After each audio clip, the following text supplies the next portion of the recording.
كبرات تخاتلتي مدب تي بي اس تي في مدب ورق او جزات كما يكنيكم لما انت زدال ولكم كا بعينته فليز بلا مسيوتنا زت ححاز اب تاريخ جرمناويان ويدما ايهوداويان بستفله ملكعو ابز تفصمه هلقيت زدهبه مصحف حيزلكم مصيلخو رئسنايت مصحف دما مانس searching for meaning is بدكتور فيكتور فرانكل زتتصحفه ناي علمنا فلي مصحف እዩ እዚ መጽሓፍ እዚ ب1946 ኣብ ቬና ኣውስትራልያ ክሕተም እንተሎ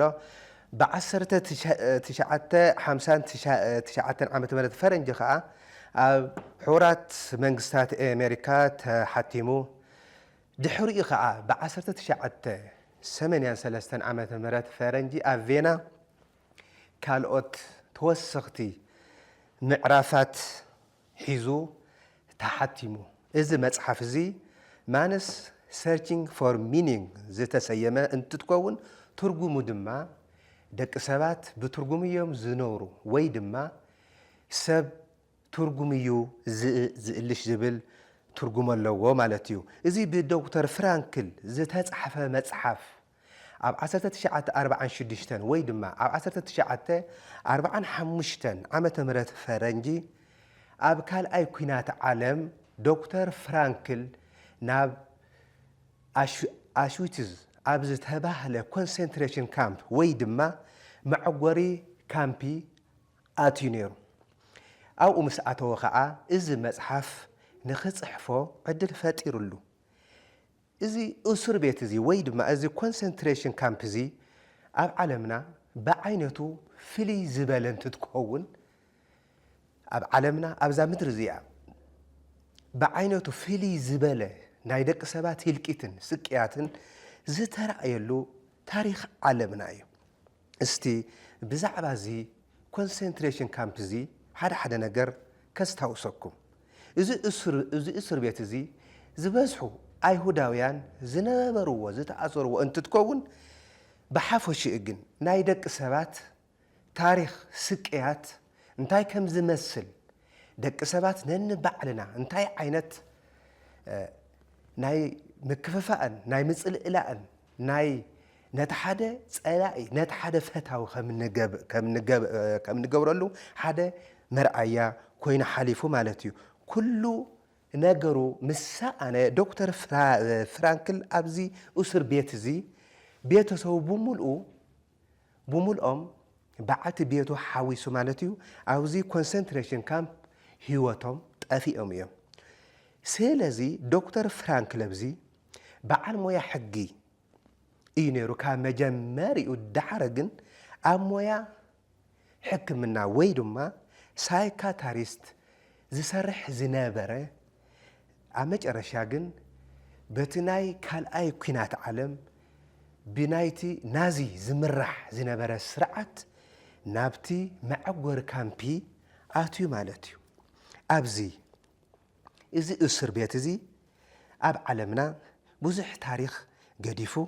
ሓሊፉ ማለት እዩ እዚ ኣብዚ መጽሓፍ እዚ ብዓብዩ ዘንጸባርቆ እንታይ እዩ ኣብ እስር ቤት ደቂ ሰባት እንታይ ክኾኑ ይኽእሉ ዝብል እዩ እዚ መጽሓፍ እዚ ናይ ሚልዮናት ህዝብታት ኣብቲ እዋን ናይ ዝነበሮም ስቅያት ብሓፈሻ ድማ ስርዓት ናዚ ኣብ ኣይሁዳውያንን ካልኦት ህዝብታት ዓለምን ዘብጽሖ ህልቂት ብሰፊሑ ዝገልጽ መጽሓፍ እዩ ኣብዚ እስር ቤት እዚ ብጥሜት ይረግፉ ነይሮም ዓርሰ ቅትለት እውን ብሰፊሑ ተስፋሕፊሑ ኣብ ኣስከሬን እንዳደቀስካ ምስ ኣስከሬን እንዳነበርካ ግን ድማ ክትነብር ምፍታን ኣብ ኮንሰንትሬሽን ካምፕ ኣብ ኣሽዊትዝ ማለት እዩ እዚ ዓርሰ ቅትለት ብሰፊሑ ዝተኻየደሉ እዩ ፍራንክል እዚ ኣነ ንባዕለይ ቃል ኣትየ ነይረ ይብል ናፍቲ ብኤሌክትሪክ ምስ ኤሌክትሪክ ዝተተሓሓዘ ስልኪ ጎየ ህይወተይ ከየጥፍእ ቃል ኣትየ ብዙሓት ግና ብሰንኪ እዚ ናይዚ እስር ቤት እዚ ናይ ተስፋ ምቁራፅ ብዙሓት ናፍቲ ብኤሌክትሪክ ዝተተሓሓዘ ስልኪ ኣትዮም ህይወቶም ከጥፍኡ ብዓይነይ ርአ ይብል ሙስሊም ግን ኣብዚ ከዓ ብዝተፈለየ መልክዑ ምንም ኢኖሰንት ወይ ድማ ካብ ገበን ናፃ ከም ዝመሰሉ ግን ድማ ንመስዋእቲ ድልዋት ይኾኑ ነይሮም ዝብለና ማለት እዩ እዞም እስራት እዚኦም መብዛሕትኦም ዝነብርዎ ዝነበረ ህይወት ኣብ ሕልሚ ዝተደረኸ እዩ ኩሉ ግዜ እቲ ህይወቶም ኣብቲ ዘሕለፍዎ ወይ ድማ ኣብቲ ኣብ ደገ ወይ ድማ ኣብቲ ሰላማዊ ህይወት ኣብ ዝነበረሉ ግዜ ዘስተማቕርዎ ዝነበሩ ዓይነት ህይወት ጥራሕ እንዳስተማቐሩ ነቲ ናይቲ እስር ቤት ስቃይ ንኸሸንፍዎ ይፍትኑ ነይሮም ሕልሞም ኩሉ ግዜ ቅጫ ኬክ ሲጋራ ሙቕ ሻወር ኩሎም እዚኦም ክረኽቡ እንተለው ይዝከሮም ነይሩ ማለት እዩ ዝለዓለ ዋሕዲ ምግቢ እንደገና ኣብዚ ካምፕ እዚ እንደገና እቲ ሕማቕ ናይ ምግቢ ሕፅረት ወይ ድማ እቲ ዝኸፍአ ስእነት ምግቢ ከሳቅዮም ተራእዩ ማለት እዩ ቆርበቶምን ኣዕፅምቶምን ተላጊቡ ይረአ ነይሩ ይብል ኣብዚ ዶክተር ፍራንክል ማለት እዩ እቲ ስርዓተ ነብሶም ከዓ እቲ ናይ ባዕሎም ፕሮቲን ወዲኡ እቲ ናይ ባዕሎም ፕሮቲን ወይ ድማ ተፈጥራዊ እዚ ናይ ሰውነትና ጠቃሚ ዝኾኑ ኬሚካላት ወዲኡስ ጭዋዳ ዝበሃል ዘይነበሮም ፍጥራት ኮይኖም ይብለው እዚ ማለት እዩ ዶክተር ፍራንክ ለብዚ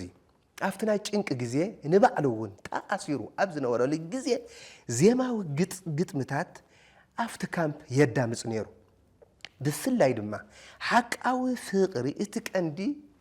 ባህጊ ናይ ደቂ ሰባት ኢሉ ይኣምን ነይሩ ኣብቲ ኮንሰንትሬሽን ካምፕ ወይ ድማ ኣብቲ መዕጎሪ ካምፒ ዝነበሩ ሰባት ዘሕለፍዎ ፍቕሪ እንዳስታወሱን ወይ ድማ ኣብቲ ካምፕ ብዝዛረብዎ ናይ ፍቕሪ ቃላት ከም ምግቢ ኮይኑ የገልግሎም ነይሩ ማለት እዩ the salvation of man is through love and in love ወይ ድማ ድሕንነት ሰብ ብፍቕሪ እዩ ኣብ ፍቕሪ እዩ ይብል ዶክተር ፍራንክል ኣብ መጽሓፉ ካብዚ ቀፂሉ እስረኛታት ህይወት ክትሕይሎም እንተላ ኩሉ ግዜ ባዶነት ይስምዖም ነይሩ ባዶነት ክስምዖም እንተሎ እንደገና ነቲ ሕሉፍ ህይወቶም ኣስታዊሶም ካብ ስቃዮም የምልጡ ነይሮም ሓደ እዚ ካምፕ ፍሉይ ካብ ዘብሎ ሓደ ናይ ስነ ልቦናዊ ኣተሓሳስባ ስቃይ ክበዝሐካ እንተሎ ብዛዕባ ናይ ሕሉፍ ህይወትካ ኣስታዊስካ ዘሕለፍካዮ ፍቕሪ ርህራሄ ይኹን ኣብቲ ሰላማዊ ኣብ ዝነበርካሉ ግዜ ዘሕለፍካዮም ናይ ህይወት ተሞክሮታትካ ኣስታዊስካ ምንባር እዩ ማለት እዩ ቀልድታት እንደገና ኣብዚ ካምፕ እዚ ወሰንቲ ነይሮም ቀልዲ ኣብ ደቂ ሰባት ክንደየናይ ዋጋ ከም ዘለዎ ኣብዚ መዕጎሪ ካምፕ እዚ ብሰፊሑ ይግለጽ ማለት እዩ ኣብዚ ቀልድታት ተዘይ ቀሊድካን ተዘይ ተፃዊትካን ክትነብር ኣይትኽእል ሰልፍ ፕሪፖዚሽን ዝተባለ ወይ ድማ ሰልፍ ፕሪሰርቭ ምግባር ማለት እዚ ንህይወትካ ብቀልድታትን ብዝተፈላለዩ ናይ ዝሓለፍካዮም ናይ ህይወት ተሞክሮታት ምንባር ማለት እዩ እዚ ኔጌቲቭ ሃፒነስ ከም ኣጋጣሚ እንደገና ኣብዚ ማለት እዩ እቶም እሱራት ከም ኣጋጣሚ ናብ ፀሓይ ክወፁ እንተለው ወይ ድማ ክናፈሱ ክወፁ እንተለው እዚ እንታይ ነቲ ፀሓይ ብርሃን ክርእዩ እንተለው ነቲ ንፋስ ከስተማቕርዎ እንተለው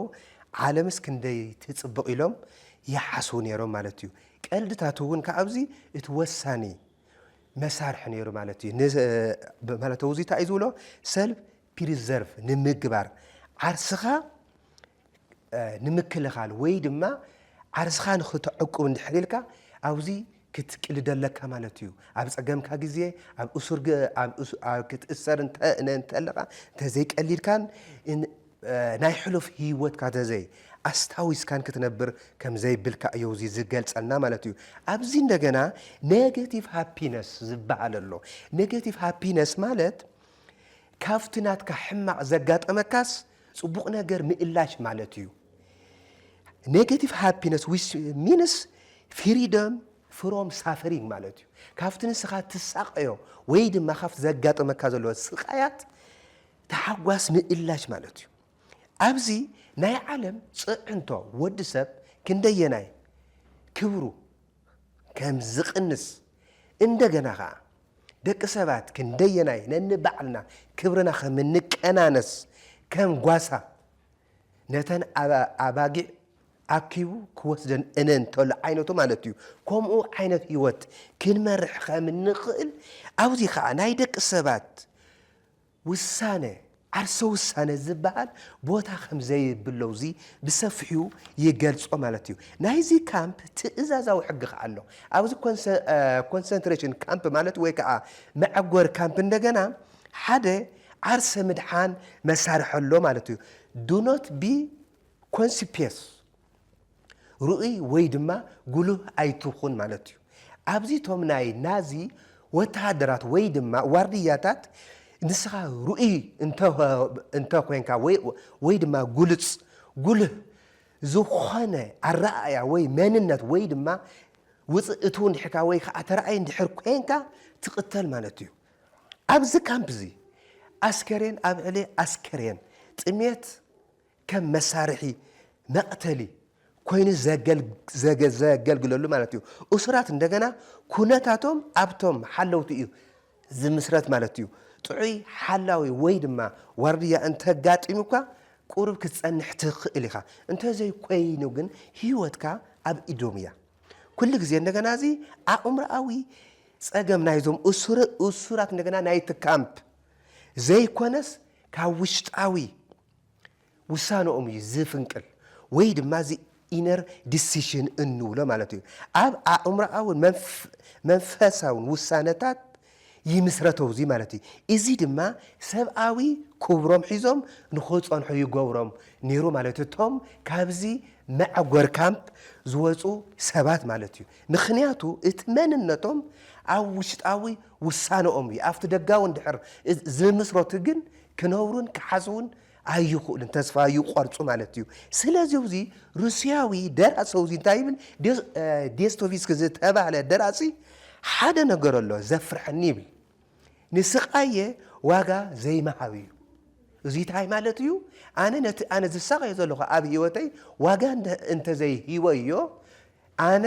ከም ሰብ መጠን ዋጋ የብለይን ማለት እዩ ወይ ድማ ኣልቦ ምኽንያት ወይ ድማ ኣልቦነት ይስማዓኒ ማለት እዩ ኣብዚ ካምፕ እዚ ኣብዚ ሕማቕ ዝኾነ ኣሽዊትስ ዝተባህለ እስር ቤት ናይ ዓለምና ዝኸፍአ ናይ ናዚ ናይ ስርዓት ናዚ ዝሃነጾ መዕጎር ካምፕ ማለት እዩ እቶም ኣብኡ ዝተኣሰሩ ኢን ሚልዮንስ ዝግመቱ ሰባት ዋጋ ስቃዮም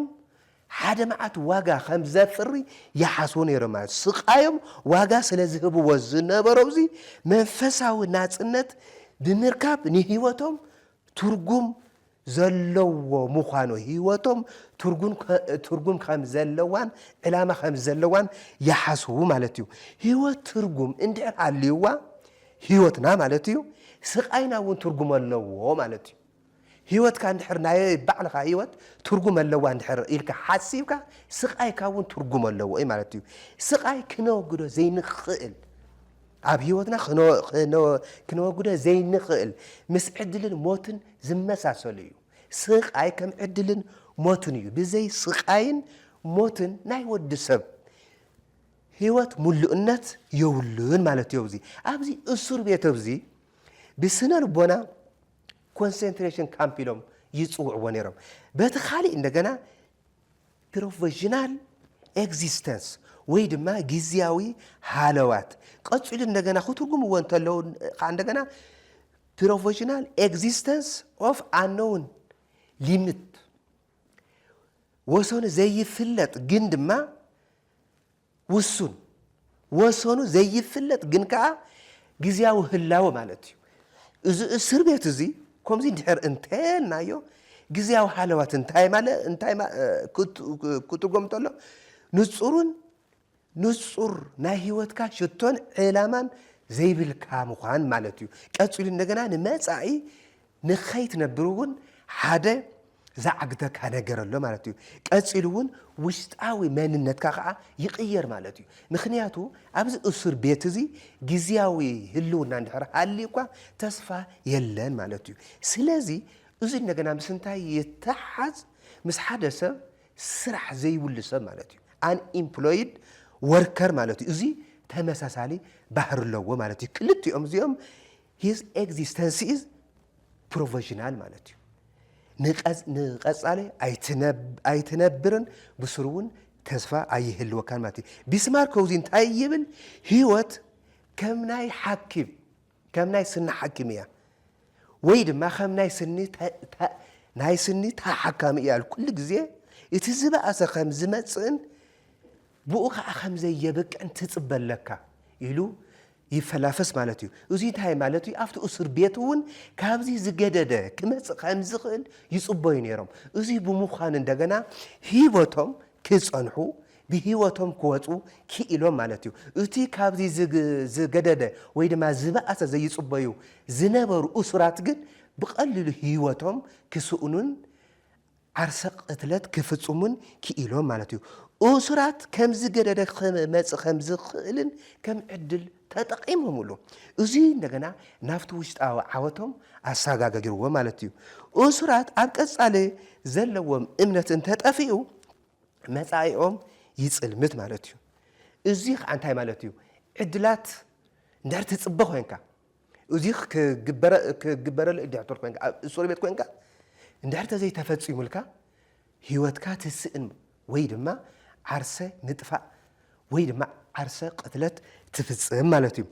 أبزين أبنت أبلدت كنوات إن علوم زت تصفي ونيرو زوم أسرات إزيهم ناجرمن مالتي جن أبلت لدت ويد ما كريسماس سلا زي واتو ويد ما سلا زي تفتحوا بزحت هيوتهم عطفي مالتي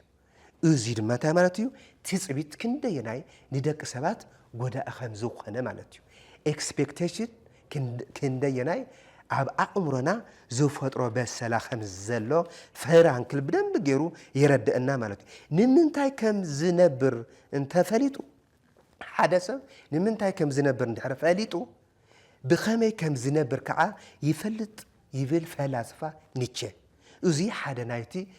سايكو ثيرابي مسارحنا أي مالتيو أب حكمنا علم مالتيو مخنياتو أب هيوتكا ترجم كتقليش لك أب هيوتكا ترجم انت زي علشكا كتنبر أي تخلين مالتيو نسك آيات كان نتحوس كان كلهم ترجم اندحر هيب كايوم ويدما اتصرح نجار التنكسعة نجار بهيوت النها لها التفتوم إلا تاوناي هيوت كات أجبارات ترجم انت زي هيب كايوم كتنبر أي تخلين أبزئيو دكتور فرانكل لوجو ثيرابي زتبع له عينة حكم منا ويدما إذا حكم منا عينت قاب إنكلي زوخنا هيوت واتيخاس نهيوتك ترجم معها مالتي ناب حدا نا هيوتك جبوت زوخنا ترجم ممسع مالتي سيلف سنترد عندي حركوينكا زي نايجتات عراري مالتي لوجو ثيرابي مالت toward the meaning of life سقايكا نا هيوتكا من كسقاس كله ترجم كتهو لك مالتي نايزي ليغو ثيرابي تسعرارخ أنت أيو striving for superiority مالتي زي كترجم تلاتة مالتي ليغو ثيرابي نهيوتكا ترجم مهابن تتكون إزي نايزي تسعرار ندغنا سامي للنت ندحر ترغاغص جن كتنبر أي تخيلن دكتور فرانكلون أب أشويتز نزئيو مهزو واتيو مالتيو إزي ناي حكمنا ويدما ناي أمرو مسارحي ويدما ناي أمرو آويف مدحانت نسخة أب هيوتكا التنك أساقصهم بعرسخة التمقبو التعزو التساقعو ويدما التخونو ترجم مهاب مالتيو ناي سب كنبرن كمووتن يخليو جندما بناتو أتحساسبان إمنتن ويدو ما ideas and values يمسرت مالتيو أبناي كالوت إمنتن جبر مسن تام مسرتو أيكون كان سخا كتنبر اتخيل مالتيو ليجو ترابي مالت نسخا بعلخا تفصمه بدليتك بدقاو حالتات انت يكونس كاوشتخا امين كالو تفصمه اي مالتيو اب لعلي شو عتشح تمهارو ابز تقايده مصنعتي اب هيوتكم انتي تدوليو إيلوم تطيقم ابز مصنعتي زترخبه وصيت اتوم 16% ገንዘብ ክንረክብ ንደሊሎም እቶም 78 ግን ኣብ ህይወትና ትርጉምን ዕላማን ዘለዎ ሽቶ ክንረክብ ንደሊ ኢሎም ተዛሪቦም ማለት እዩ ዕላማን ትርጉምን ዘለዎ ህይወት ከም ክረኹ ከም ዝደልዩ ተዛሪቦም ማለት እዩ ሌጎ ቴራፒው እንታይ ማለት እዩ እቲ ግዳይ ወይ ድማ እቲ በዓል ዋና ኣብ ህይወቱ ትርጉም ምእላጅ ማለት እዩ ኣብ ውሽጥኻ ዘሎ ሕቡእ ምልክት ወይ ድማ ሌጎስ ብንቃት ተኸታቲልካ ትርጉም ምፍጣር ማለት እዩ ካሊ ብዝነገሩካ ብዝተርጎምልካ ኣይትነብርን ማለት እዩ ኣብዚ ነገና ብመሰረት ሌጎ ቴራፒ ትርጉም ህይወት ብሰለስተ መገዲ ክንረክብ ንኽእል ማለት እዩ እቲ ሓደ እንታይ እዩ ስራሕ ብምፍጣር ኣብ ህይወትካ ናይ ህይወትካ ትርጉም ክትፈልጦ እንድሕሪልካ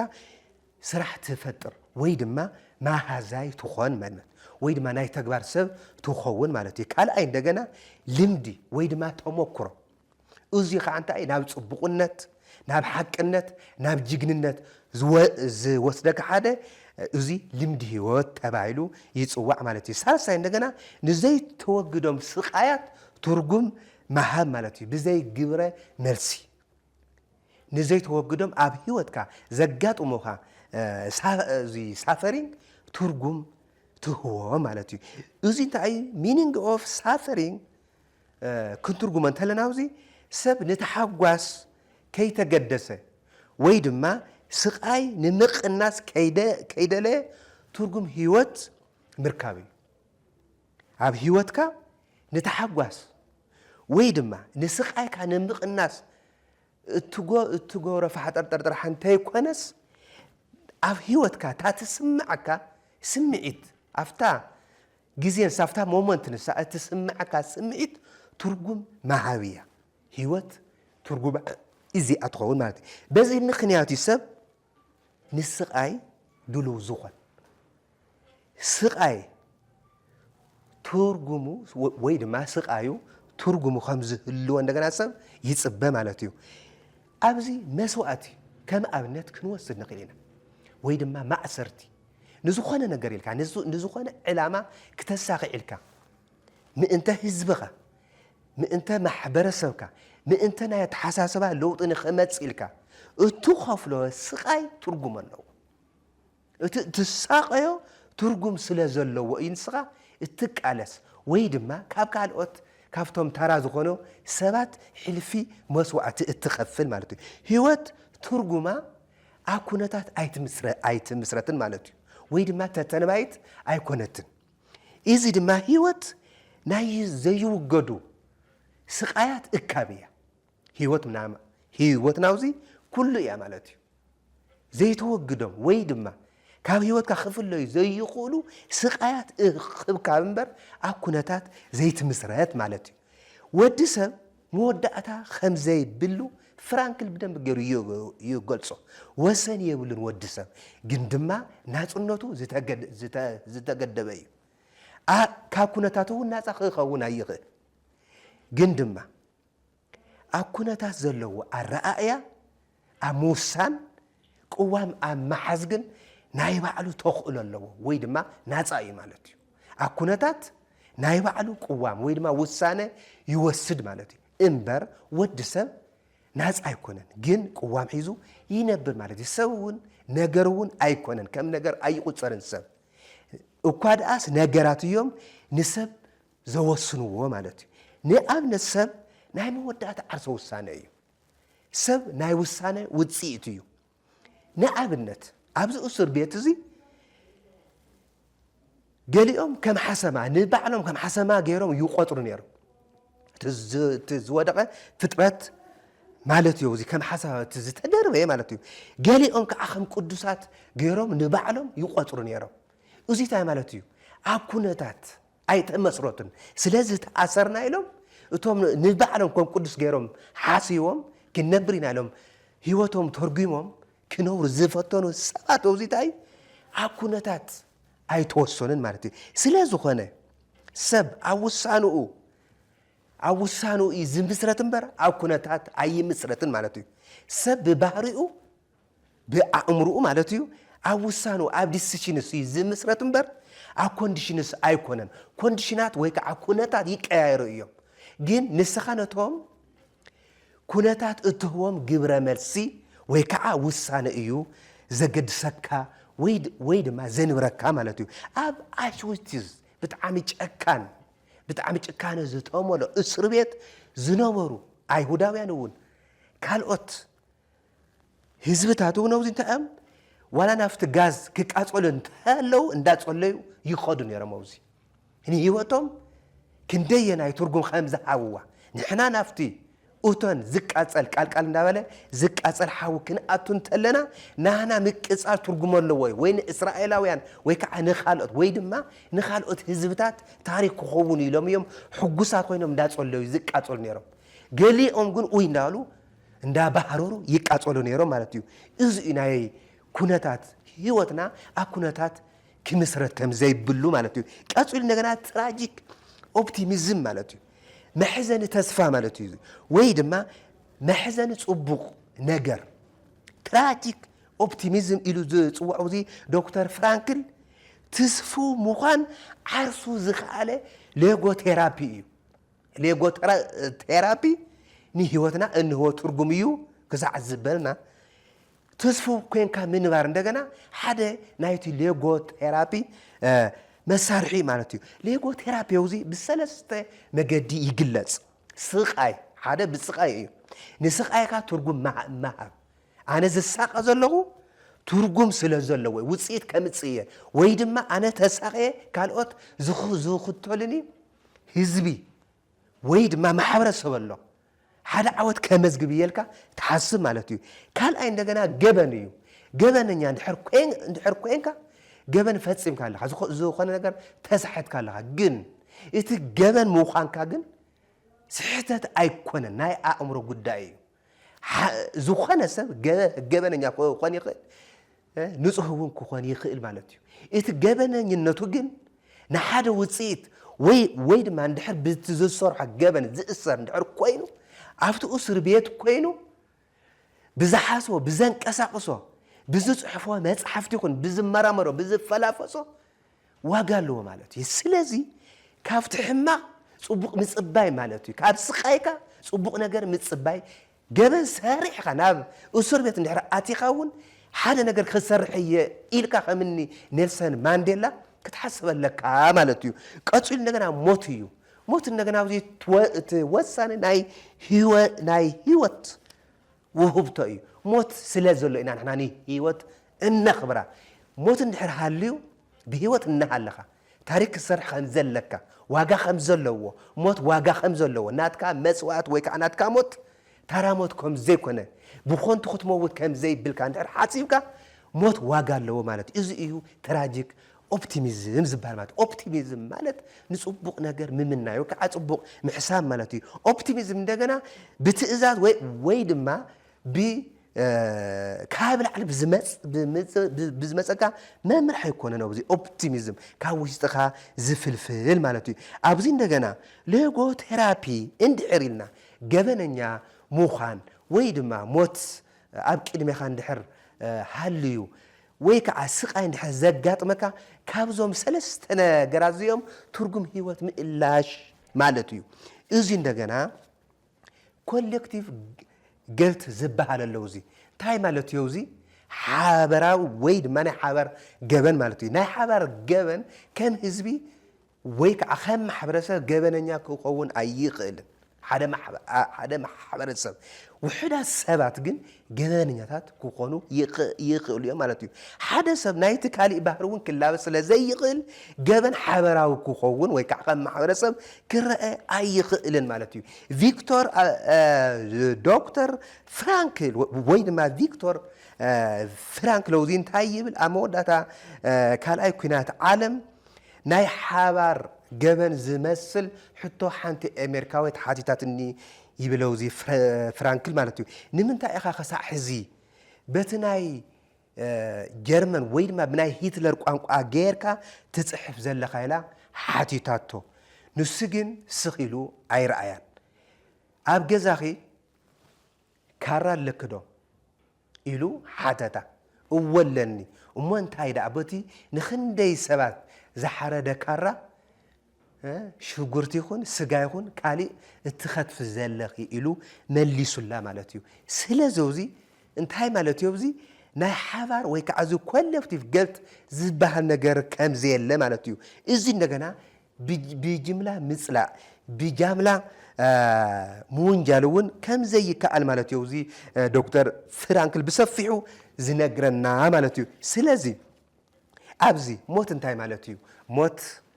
ሓደ ሽማግለ ኣብ መጨረሻ ዕድሚኡ ወይ ድማ ኣብቲ ናይ ንእስነቱ ወዲኡ ናብ ሞት ኣብ ዝፅግዐሉ ግዜ ይረጋጋዕ እዩ ንዝሓለፎ ሂወት እንዳመስገነ ንዝሰርሖ ታሪክ ይኹን ተሞክሮ እንዳስተማቐረ ክነብር ይኽእል እዩ ሕጉስ እዩ መንእሰይ ግን ንመፅኣ ክነብር ስለ ዝደሊ ኣብዚ ክሓዝን ይኽእል ማለት እዩ ግን እንታይ ማለት እዩ እዚ ሂወት ትርጉም ክትህብ ኣለካ ማለት እዩ ዋላ ሽማግለኹን ዋላ ኣረጊት ኩን ማለት እዩ ዓለም ኣብ ሕማቕ ኣላ ይብል ዶክተር ፍራንክል ግን ድማ ኣዝያ ሕማቕ ከይትኸውን ክንሰርሖ ዝግበአና ፅቡቕ ነገር ክንሰርሕ ኣለና ንጠንቀቕ ከዓ ይብል እንደገና ካብ ኣሽዊትዝ ወዲ ሰብ ክንደየናይ ዓቕሚ ከም ዘለዎ ተገንዚብና ኢና ካብ ሂሮሽማ ኣብ ሂሮሽማ ብዝበፅሐ ናይ ኒኩለር ቦምብ መጥቃዕቲ ኣብ ጃፓን ከዓ ክንደየናይ ንሓደጋ ዝተቃልዓና ከም ዝኾንና ክንግንዘብ ኣለና እዚ ፈሊጥናኸ ነታሓዝ ዘላ ዓለም እንታይ ትርጉም ክንባ ንኽእል ወይ ድማ ነቲ ዘሎ ሂወትና እንታይ ትርጉም ክንህቦ ንኽእል ይብል ዶክተር ፍራንክል ማለት እዩ ካብዚ መፅሓፍ እንታይ ኢና ንርዳእ ከም ተጋሩ ናባና ክነምፅኦ ማለት እዩ ንሕና ብዙሕ ግፍዒ በፂዕና ተሳቂና ተሰዲድና ተፈናቂልና ፅንተት በፂሕና ኣዴታትና ኣሕዋትና ተደፊረን እዚ ግን ትርጉም ክንህቦ ኣለና ፈቲና ፀሊእና ንሕና ተጋሩ ኢና ኣብ ትግራይ ክንነብር ኣለና ትግራይ ዓድና እያ እዚ ዋጋ ከም ዘለዎ ክንሓስብ ኣለና መስዋእትና ቁስልና ዝኸፈልናዮም ሓጎፅጎፃት መስዋእትታት እዚኦም ትርጉም ኣለዎ ኣይሁዳውያን እዚ ብዝበፅሖም ብጀርመናውያን ወይ ከዓ ብናዚ ብዝበፅሖም ህልቂት ሃገር እስራኤል መስሪቶም ኢድ ኣይሃቡን ኣብ እስር ቤት ኮይኖም ተበቲኖም ዝኹሉ ጆኖሳይዳዊ ህልቂት በፂሕዎም ተመሊሶም ግን ስቃዮም ዋጋ ከም ዘለዎ እዮም ተረዲኦም ኣብዚ እንመሃሮ ነገር ኣሎ ኣብ ሕድሕድ ገዛውትና ኣብ ቤተሰብና ብሓፈሻ ድማ ኣብቲ ማሕበረሰብ ክንደይ ዝተጎድአ ኣለና ክንደይ ዝተደፈራ ደቂ ኣንስትዮ ኣሕዋትና ኣለዋ ኣካሎም ዝሰኣኑ ወገናትና ኣለዉ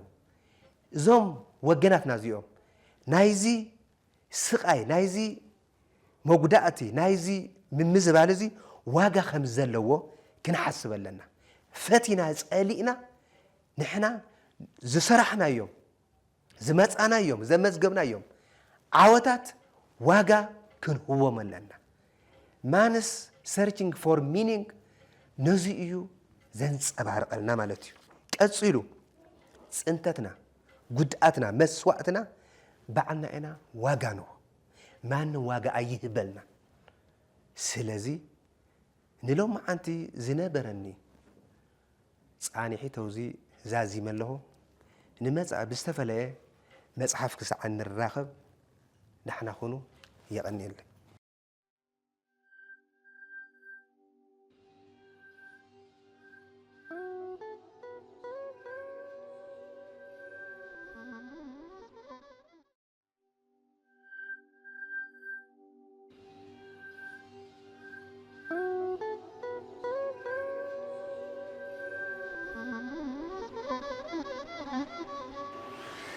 Mm-hmm.